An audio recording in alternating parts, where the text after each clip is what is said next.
Luka Magic. Luka is now entering his 4th season in the NBA with the Dallas Mavs, and with the preseason coming to an end, it's time we talk about Luka and what we're about to see take part over the next 82 games. The fiery nature he possesses in his pursuit, step backs, Euro lays. Put simply, I think we're about to see a season-long masterclass. But over the last 4 years, the team he's on has been trying and mostly failing to answer one very simple question. What does it take to put a championship team around Luka? Not a great one, but one seriously good enough to be considered contenders. And from the outside looking in at the Dallas Mavericks roster, contending once again doesn't seem to be a legit option. Until you wake up and realize that maybe the best 23-year-old ever led them to the Western Conference Finals not even a year ago. Luka Doncic is extremely different. The pace he plays at is second to none. In fact, the pace he plays at is probably the most glaring thing opposing teams, coaches, and players notice when trying to defend the man. It isn't necessarily fast or slow, it's just right.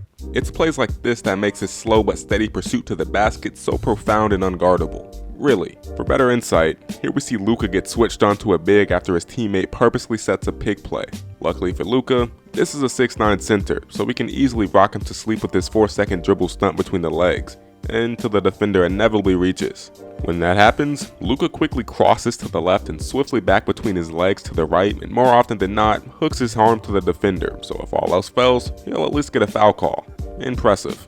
As Luka blows by his initial defender, I hope defender slides into the paint anticipating a floater, but Luka is too skilled and casually hits him with a Euro and finishes at the rim through contact. This one play captures everything Luka Doncic is and will be for a very long time to a T. One speed all the way through, holding off defenders at ease, finishing in the lane through contact. This is what I like to call poetry in motion. In fact, there's a very short list of players that can operate in those basketball parameters. The great Larry Bird and maybe the greatest of all time, LeBron James. As a matter of fact, all while playing this way so early in his career, Luka is doing something else unheard of. He's slowly filling the shoes of LeBron James. Those are pretty big shoes to fill, but averaging 28, 8, and 9 in only your 4th season is a testament to the fact that maybe Luka in the coming years could be in the GOAT conversation.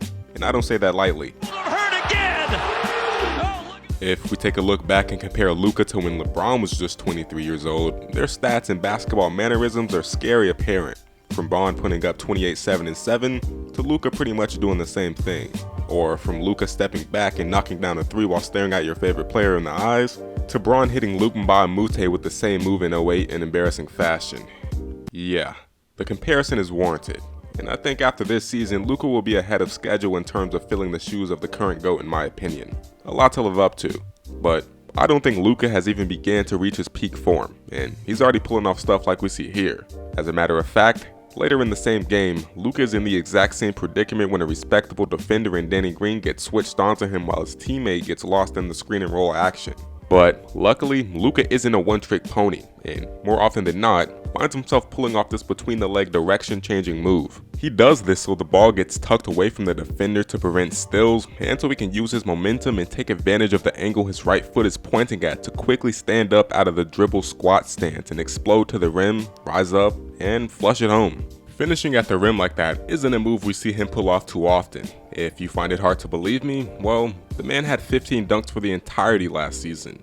Definitely not his strong suit, but seeing Luka rise up and dunk over top of someone, it's probably the next step in his evolution of his game, due to the major change in Luka this offseason. Nonetheless, this is just the surface level stuff when taking a look at Luka's game on the court.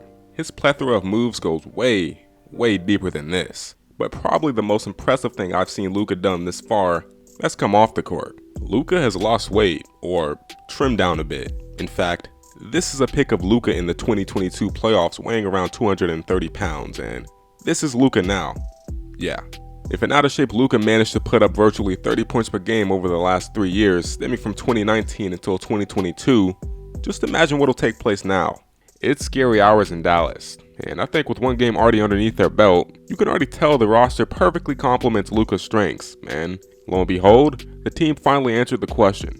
What it takes to put a championship team around Luka was already on the team, plus this guy.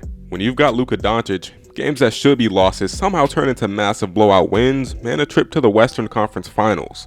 That is his greatest value. His ability to read the court, his ability to see plays develop before they happen, the ability to will a team to victory against all odds. I mean, seriously. There isn't any player that he can't handle or any defense you can throw at him that he hasn't already seen. Sure, you could call this a nonsensical take, but I think in a way this could be the year Luka leads the team to the finals. But there's a lot of season left, so only time will really tell. And with that being said, that's going to do it. Comment what you think down below and don't forget to subscribe, and until next time.